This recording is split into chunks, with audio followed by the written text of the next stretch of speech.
प्यारे बच्चों, आप सभी का स्वागत है मॉक टेस्ट नंबर 73 में।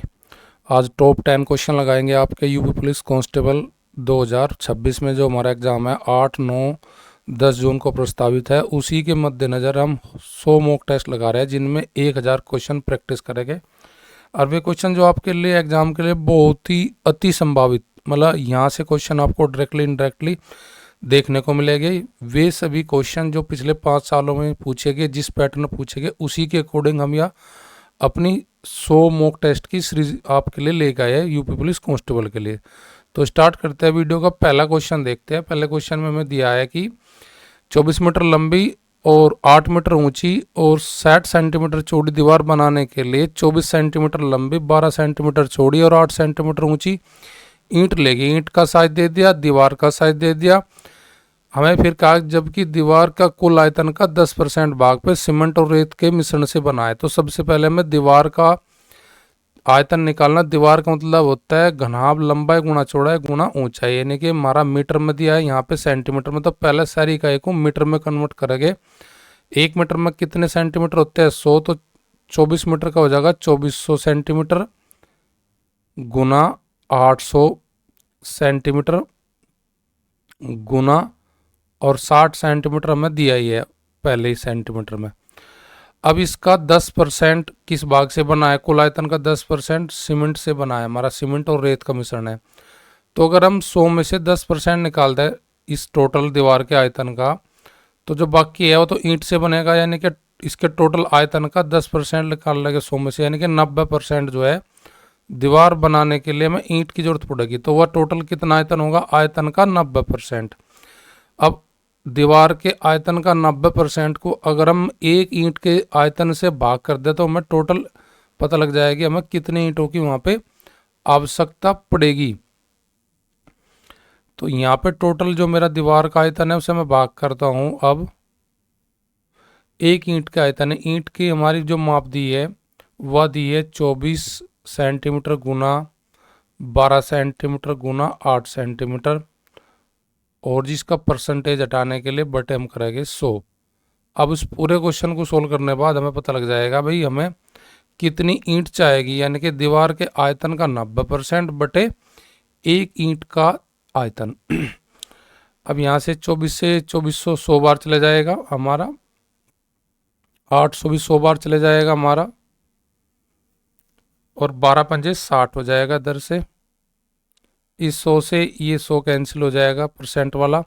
तो 500 गुना 90 अगर हम कर दें तो हमारा आंसर आ जाएगा टोटल ईंट वहाँ पे कितनी चाहिए हमें।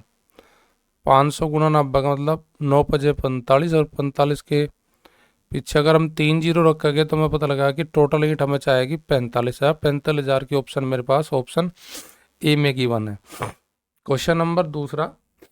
क्वेश्चन 2 में क्या दिया है कि भाग करने संबंधी एक प्रश्न में शेषफल कितना बचता है? हमारा 71 बचता है भाजक से, इसी भाजक से परंतु पहले से दुगुना भाज्य लेने पर शेषफल हमारा 43 प्राप्त होता है। भाजक क्या है? भाजक क्या है? यानी कि हमारा ये होता है, देखो, जिससे हम भाग करते हैं उसे तो बोलते हैं हम क्या? भाजक। जिसे हम भाग करते हैं उसे बोलते हैं हम भाज्य, यानी कि डिविडेंड। और ये होता है हमारा जी भागफल, कोशेंट। और जी जो हमारा शेष बचता है उसे बोलते हैं हम रिमाइंडर। तो ये हमारे 4 वर्ड होते हैं जो हम भाग संबंधी प्रश्न करते हैं। तो यहाँ पे इसने शेष मुझे दिया है कि शेष बचा है 71। भाजक, अगर मैंने कोई भाजक n नाम का कोई भाजक लिया और उससे हमने किसी संख्या से भाग किया, तो भाग करने पर मेरा जो शेष आया 71 आ।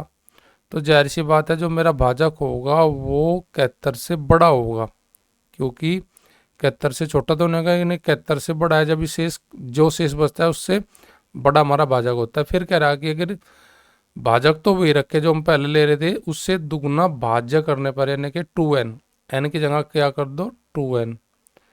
और भाजक मेरा जो पहला था, जैसे सपोज करो पहला भाजक मैं मानना कि मेरा भाजक p था, तो भाजक मेरा p ही रहेगा। तो उस केस में मेरा शेष बचता है 43। अब ये मुझसे पूछ रहा है कि भाजक क्या है। अगर मैं यहाँ ऑप्शन से इस क्वेश्चन को सोल्व करूँ तो मैं बहुत ही जल्दी निकाल देता हूँ उस क्वेश्चन को, अगर मैं निकालता हूँ ऑप्शन से। या फिर दूसरा तरीका क्या है कि जो मेरा भाजक दुगुना करा तो मैं शेषफल को डबल करके और जो शेष बच रहा उससे मेरा क्या पता लग जाएगा, मेरा भाजक क्या आया। तो मैं पहले क्या करूँगा, 2n के स्थान पर रखने के लिए इसका 71 का डबल करके, 71 का डबल हो जाएगा मेरे पास 142। तो 142 को किस संख्या था भाग करूँ कि 43 बजे, तो मैं क्या करूँ, मैं 43 से ही एक बार 43 घटा लूँ इसमें से, किस में से, 142 में से। तो 142 और 43 का जो अंतर आएगा वो मेरा कहीं का मान आ जाएगा जी, भाजक का।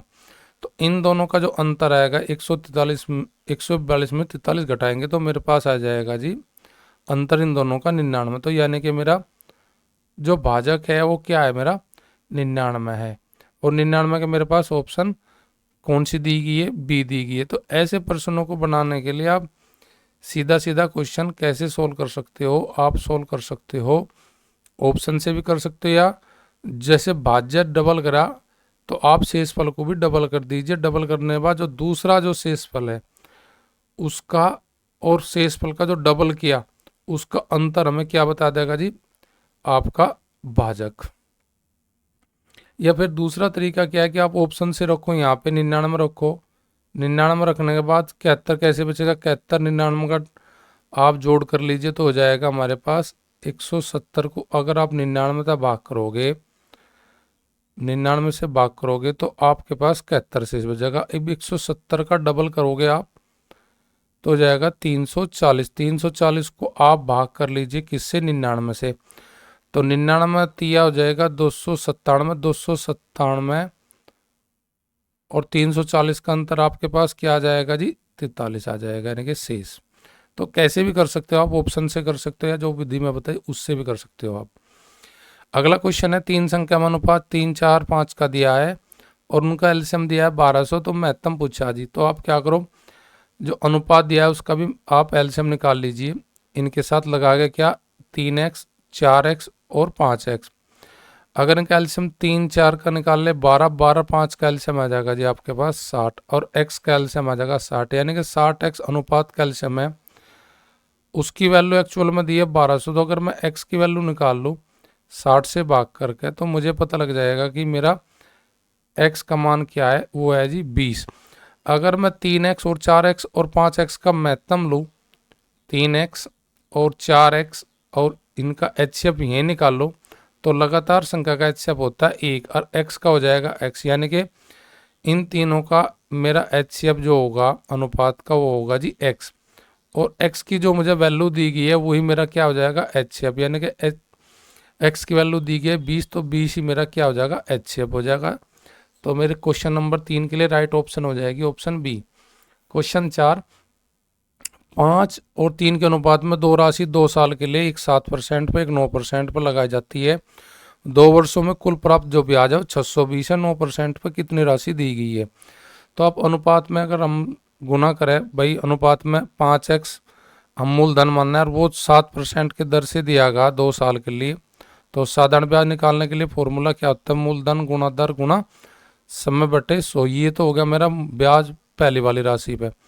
दूसरी राशि है मेरे पास 3x और उस पर ब्याज की दर चल रही जी 9% और गुना समय 2 साल और बटे 100 करूँगा मैं, तो मूलधन मेरा साधारण ब्याज आ जाएगा। तो दोनों का साधारण ब्याज का हमारा वैल्यू है कितना जी, 620। तो यहाँ से सोल्व करेंगे 100 एलसीएम ले लेंगे और ये 100 नीचे एलसीएम जाएगा, फिर लास्ट में इन द एंड गुना कर लेगा किस में जी, 620 में। तो 5 7 35, 35 का डबल कितना हो जाएगा जी 70, यहाँ से 70x और यहाँ से 9 30 27, 27 का डबल 54, यानी कि 54x। और इन दोनों को जोड़ के 54 और 170 और 54 का जोड़ आ जाएगा जी 124। 124x बराबर किसके जी, आपकी जो एक गुना दी है कौन सी जी, 620 गुना 100।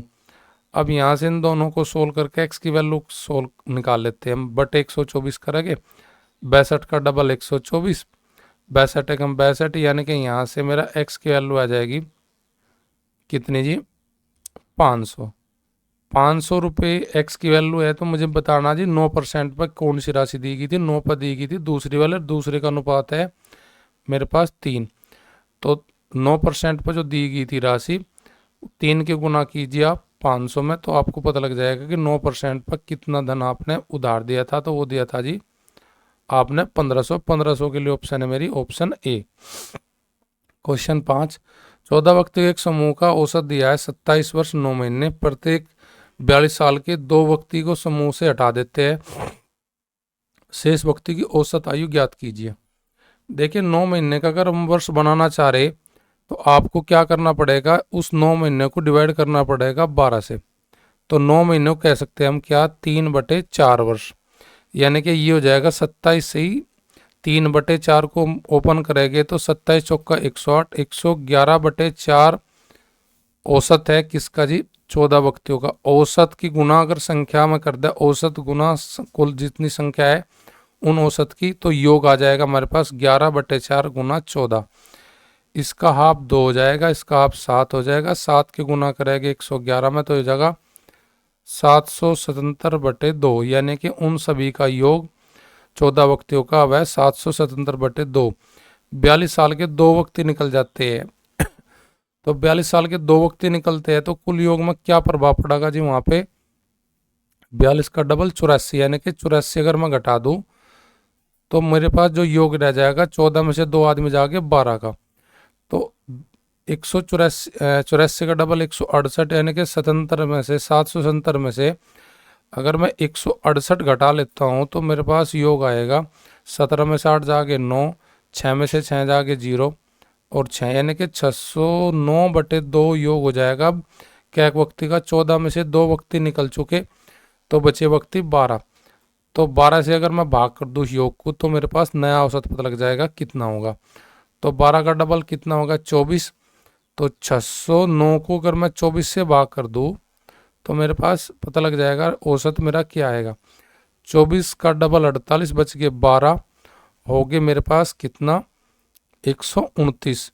24 पंजे 120 बच के मेरे पास कितने 9 लगा पॉइंट हो गए 90। 24 30 72 बच गए मेरे पास 18। 18 के पीछे 0 लगा तो मेरे पास हो जाएगा 24 30 72 बच के मेरे पास 18। 18 के पीछे 0 लगा 100 हो जाएगा मेरे पास 80 और 80 180 में 24 मारने चलाएगा 7 बार।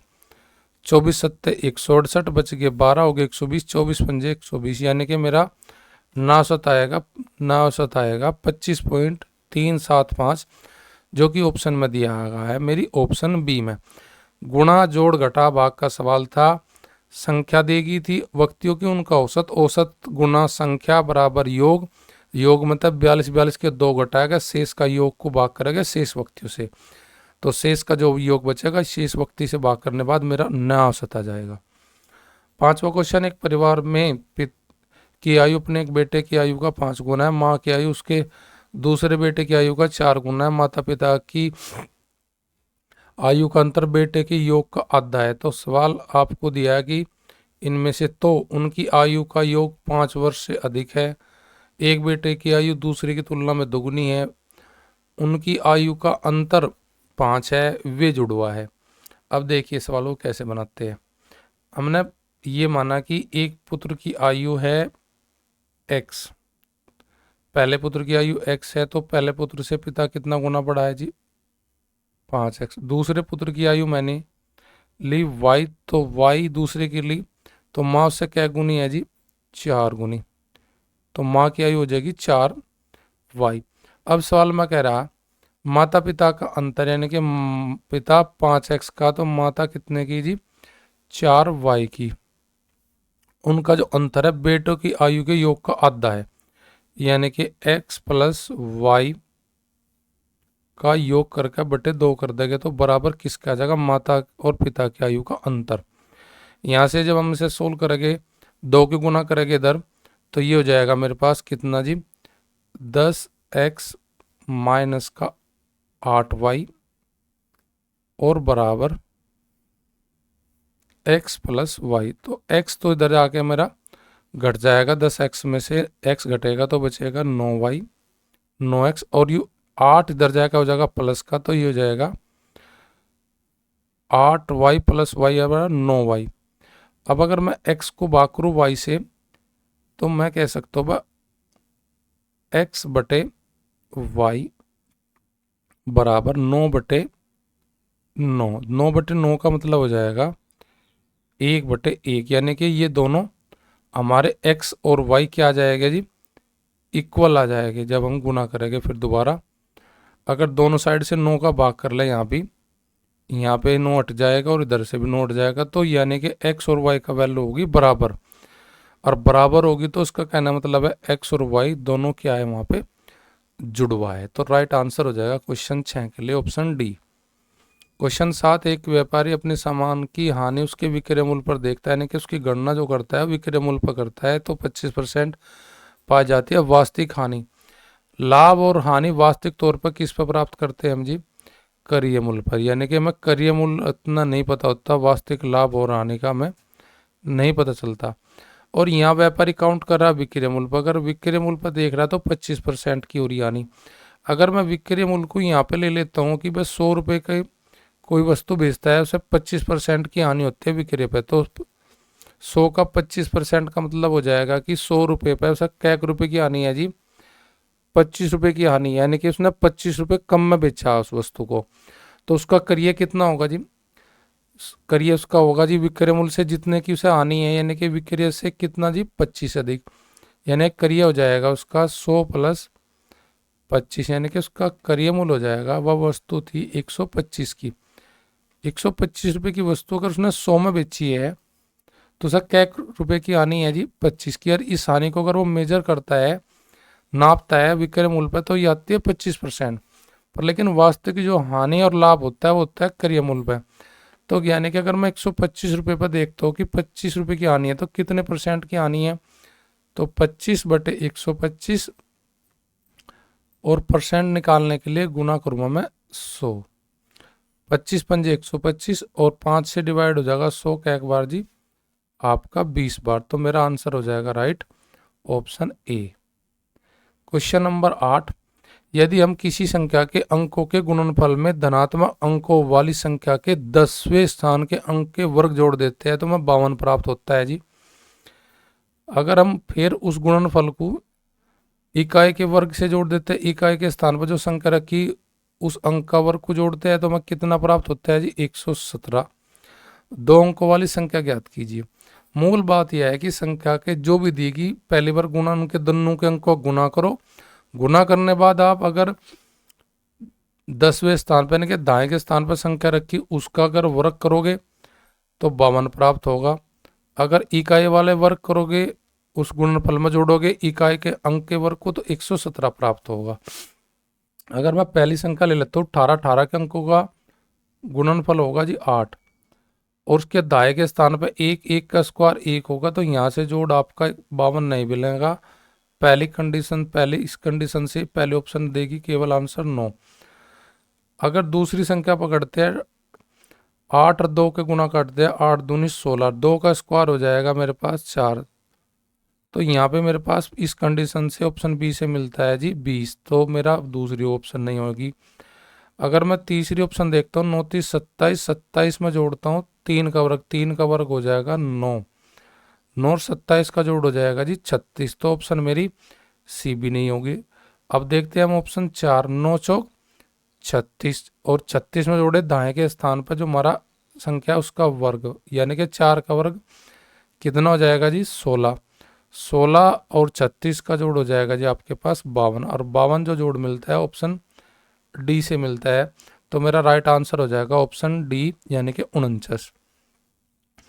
क्वेश्चन नंबर 9, आयत की चौड़ाई पी दी है और लंबाई क्यू, तो क्षेत्रफल कितना हो जाएगा जी P गुना Q, यानी कि उसका ओरिजिनल क्षेत्रफल P और Q हो जाएगा। अब ये कह रहा है जी चौड़ाई में 20% की कमी करो और लंबाई को बढ़ा दो जी 10%, यानी कि चौड़ाई में आप घटाओ 20% और लंबाई में 10% बढ़ाओ, तो आपका क्षेत्रफल में कितना प्रभाव पड़ेगा। तो एक फार्मूला हमारा होता है जब लंबाई चौड़ाई घटाते और बढ़ाते हैं तो उनका जोड़ और जोड़ के अंतर में करेंगे हम उनके गुणनफल को भाग करेंगे 100 से, जो आएगा भागफल उसमें प्लस माइनस जो भी वैल्यू होती है उनमें फिर हम अंतर करते हैं। तो 0 से 0 हमारा कट गया, 10 और 20 यानी कि 20 माइनस का 10 प्लस का, यहाँ पे माइनस का 2 और मिल जाएगा, 2 कम 2, 20 और 2 22 यानी कि माइनस का तो 22 है और प्लस का मेरे पास है 10। 22 और 10 का जो अंतर देखेंगे तो यहाँ वैल्यू मिलेगी मुझे माइनस के 12, यानी कि उसका क्षेत्रफल 12 की कमी होगी। तो 12 की कमी होगी तो उसका ओरिजिनल क्षेत्रफल अगर 100% था घटने ना बढ़ने से पहले, और 12% की अगर आप कमी कर देते हैं तो आपका ओरिजिनल जो था उसमें से 12 घटाने के बाद आप इब क्षेत्रफल कितना हो जाएगा उसका 88, और 88 के लिए ऑप्शन मुझे दी है ऑप्शन बी में। क्वेश्चन नंबर 10, पी किसी कार्य को 40 दिन में करता है जी, और जी क्यू करता है 30 दिन में। पी ने काम की शुरुआत की 10 दिन तक कार्य करता है पी अकेला, उसके बाद क्यू 10 दिन तक कार्य करता है और आर से इस काम को 10 दिन में पूरा कर देता है। अगर आर सारे काम को करता अकेला तो कितने दिन में करता पूरे काम को? तो देखो जी, पी करता है उस काम को 40 दिन में और क्यू करता है जी उस काम को 30 दिन में। तो इन दोनों का एलसीएम लेंगे तो एलसीएम आ जाएगा मेरे पास जी 120 टोटल काम। 40 दिन में जो खत्म कर रहा है पर डे काम करेगा 3 यूनिट, और जो 30 दिन में कर रहा है पर डे काम करेगा कितना जी 4। तो पी करता है 3 काम एक दिन में, 10 दिन में कितना काम करा होगा जी पी ने 30 यूनिट, और जी क्यू ना करा होगा 10 दिन काम, तो कितना काम करा होगा जी उसने 10 दिन में 30। तो 10 और 10 20 दिन में काम कितना फिनिश कर दिया उन्होंने 30 और 40 का जोड़ यानी कि 70 काम। शेष काम कितना बचा जी 120 में से 70 काम हटाने के बाद जो काम बचेगा वो काम बचेगा जी 50, और वो काम किसके लिए बचेगा जी आर के लिए, और आर उस कार्य को करागा जी 10 दिन में, कि 10 आर उस कार्य को करते हैं 50 दिन में। तो आर की वैल्यू एक दिन में काम करने की कितनी हो जाएगी जी 50 को 10 से भाग करो 5 आ जाएगा, और 5 को लेकर भाग करो टोटल काम को, यानी कि आर का एक दिन का कार्य करने की क्षमता 5 है। तो पूरा काम उसके पास अगर दे दिया जाए आर को 120, तो 5 के हिसाब से पर डे 5 यूनिट काम करता है, तो 120 काम को कितने दिन में फिनिश करेगा जी पूरे को 24 डेज में। 24 डेज के लिए मेरे पास ऑप्शन दी गई है ऑप्शन सी।